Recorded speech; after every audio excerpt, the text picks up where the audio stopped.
let's talk about Zack Polanski. Well, Zack. The Metropolitan Police have said that they are not doing any further investigation into a Instagram post that he shared. I mean, he was invited to collaborate on a post which contained lots of images, and one of them had a slightly nerdy Green Party member had a t-shirt on it that said "Making Plans for Nigel" after that XTC song, but it had a picture of a guillotine. Tom, this is obviously in just the worst possible taste imaginable, particularly after, a Reform member was brutally murdered only a few weeks ago. But, really, we don't want to be, pursuing politics through the courts and through the police. I mean, it's a good thing, really, that Zack Polanski hasn't been arrested. Yeah, I mean, of course, I can certainly understand the strength of feeling amongst Reform activists as well as top-level Reform people to see that image in the wake of what's just happened. Obviously, Nigel Farage, in the wake of Anne Widdecombe's horrific murder, has talked more about the level of death threats that he's received. I believe he claims that it's been as many as 600 since February. And the sort of very specific form of demonisation, which seems to be aimed at people on the right of politics, is something which is being discussed a lot more. Also, when you're talking about people dealing with imagery of guillotines and what have you, it's a much tougher free speech argument, shall we say, for anyone to digest, certainly when it's aimed at their political tribe or their own friends and allies, given the fact that a lot of the time we talk about free speech in this country, it's people saying pretty mild things. We've been playing that debate on easy mode to a certain extent for some time, but as you say, I think even when it comes to a question of incitement, that line has to be drawn incredibly tightly. I tend to think that emulating the sort of US standard about speech which is both likely and intended to cause imminent lawless action is about where it should be. Anything else becomes criminalising hasty speech, hateful speech. In some cases, I'm not saying this is one of them, just sort of gallows humour. So we need to be very careful about that. But I think whilst those of us who are committed to free speech across the board will recognise that this should never have become a police matter, it does reflect something, dare I say, about what's going on in this Green Party, the kind of waters that it swims in. As you note, this was a post that he collaborated on. Polanski claims that he didn't look at it properly. I've got no reason not to believe him. He seems to have quite a kind of itchy Twitter finger, seems to repost things without thinking about it a fair few times over recent. Especially if they're in praise of him. Yes, so maybe that's part of the problem here. But there's something about the vibe which exists around the Green Party. We talked a lot about the anti-Semitism, but also this over recent months. But yeah, also that kind of quite nihilistic leftism that you sort of see flare up post Charlie Kirk, post Anne Widdecombe. There's a fair bit of that, dare I say, amongst the Green Parties. Maybe it wasn't such a surprise that an image like this could float into his own personal feed and end up being something that he amplifies. I just get the impression that Zack Polanski is thick. Yeah, I mean, fair enough. Sometimes the simplest explanation is the best. I really do. I mean, we can reach around and try and think of all of these reasons. I'm sure there's merit in a lot of those arguments, but I just get the impression that he is thick. I get the impression that he's thick when he posts videos talking about stuff on social media, which doesn't really quite make sense. I get the impression that he's thick when he does an interview on Newsnight and he says that he made a mistake in sharing that photograph, which was arguably inciting violence against Nigel Farage. But despite the fact he'd made a mistake, he wouldn't apologise for it.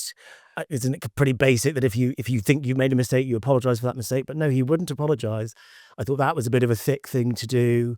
And his whole stance on Israel and Gaza and the fact that he's a Green Party politician but never talks about green issues, I just get the impression he's not very bright. I think he speaks very well. I think he knows how to rile people up on social media, but I just think he's an idiot. And he spends too much time on social media, which is what all idiots do. And I think we just need to look at Zack Polanski through the lens of someone who's not very bright and perhaps is overpromoted. I think that's very strong case for that. I mean, I suppose his ratings have been going down. The Greens are only at 8% in some polls, which is, a long way away from. It was only a few months ago when people were talking about the Greens being, second to Reform, and two-party politics is back, but it's going to be Farage and Palansky at the on different sides of the House of Commons at the dispatch box at PMQs. We're a long way away from that. I mean, I wonder whether the turning point was when, essentially after the Golders Green thing, where he seemed to leap to the defence of the knife-wielding terrorists when, the police officers kicked him in the head to try and relieve him of his weapon. And immediately, Palansky goes about retweeting someone saying, like, they shouldn't have been used such force. Thick, yeah. But I think that's Tom, would you agree that's been the sort of turning point where I think a lot of people have jumped off the Palansky train after that? I think there has been amongst people who might have historically voted Green, who maybe started to sour on the prospect when they realised what it was that him and his tendency were bringing through the party, kind of beyond the grousing about. There's not a lot about the environment, they say these days. I think there's a sense that some sort of darker well was being tapped into here. The straightforwardly anti-Semitic people who are landing in the party, I imagine that put some people off. I do wonder, though, looking at the polling at the moment, whether a lot of this is to do with the that kind of 18 to 24 votes who seem to be moving in no small part back over to the Labour Party. Now it isn't led by the most uniquely uninspiring figure ever to lead the Labour Party, and I think that's got something to do with it. So maybe it's a bit of both, but I more than anything else, I think there was always sort of limits to how well this Green Party could do, partly because of the ugliness that it was bringing through, but also just because ultimately,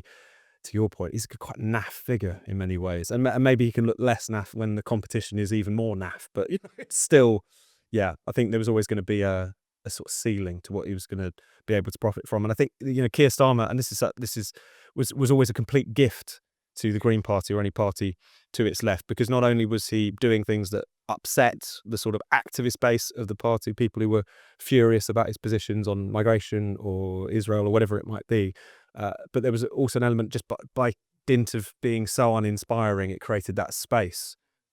Burnham, as we've talked about, is in many respects quite an insubstantial figure, but he's nowhere near as uninspiring as Keir Starmer is, and I think that's really done it for them, at least for the moment.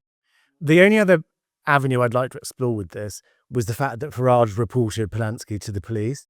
I think that is outrageous for Nigel Farage, for someone who believes in free speech or claims to believe in free speech, who is quite happy to platform someone like Lucy Conlett Reform Conference and complain about the authoritarian manner in which she was treated after the awful tweets that she tweeted in the 31-month prison sentence. It was outrageous. But to have that point of view and then report someone to the police for posting something on social media, I think it's a bit hypocritical. Yeah, and I think it's not a one-off either. I remember when Joe Brand made that joke on, it was one of the Radio 4 panel comedy shows. She joked about throwing battery acid on Nigel Farage, and I don't think it's funny, it's not pleasant, but it was clearly intended as a joke. But it was talked about by Farage, and I don't think the Reform Party existed back then, but by Farage and his fans. The police were certainly involved at one point. And it's one of those things, again, given what's happened with Anne Widdecombe, given the fact that also Zack Polanski is a party leader, and I think, I don't know what the thinking was in terms of reporting it to the police. I'm sure the thing that was front and centre of the mind was the elevated level of threat that they feel that they're under more than anything else. But there's also, in the broader, I suppose, right-wing ferment, a sense that you've got to hold the left to the standards that they've set themselves. I just think that does just become a race to the bottom, frankly. It does open you up to accusations of hypocrisy. So, but just on your point about the reporting to the police is because of the elevated threat that he's under. Nigel Farage did not think Zack Polanski was going to cut his head off with the guillotine. I would be very surprised if that was actually part of it. So, I suppose what I'm getting at is, like, that might have been the thinking, that might have been the justification. That's clearly something that they've been talking about for some time. But you're absolutely right on it does open you up to accusations of hypocrisy. If you're going to hold the line, you've got to do it across the board. And also, I think that, of course, there has been recognition of the fact that whether it's speech cases or all kinds of other forms of sort of two-tierism that exists at the moment, that it does seem in a remarkable number of cases that if you're on the political right or the political left, you might experience slightly different treatment. In my mind, that's all the more reason to sort of hold the line of principle, until there's a complete clear out of the police and the entire criminal justice system. They are not going to be on your side. So you might as well say, we're standing for freedom of speech for the precise reason that we do not want to create a weapon that will be used against us, or we do not want this weapon to continue to be used against us. That seems to be a much firmer ground on which to oppose this, and also to draw a very bright line between hateful, deeply unpleasant, even quite violent in language things that people say and what people do. That is the fundamental distinction any free society has to make, and it's one that you've got to hold to, even in the face of stuff that is genuinely despicable. Absolutely, and it would be such an easy win to draw a line between yourself and someone like Palansky, who wanted Graham Linehan to be arrested, for God's sake, for over jokes. You know, The only party leader dumb enough to say, yes, that comedy writer should have been arrested at Heathrow Airport making jokes. Like, even the Labour Party was realised this doesn't look good. even Starmer with his non-existent political antenna was like, oh.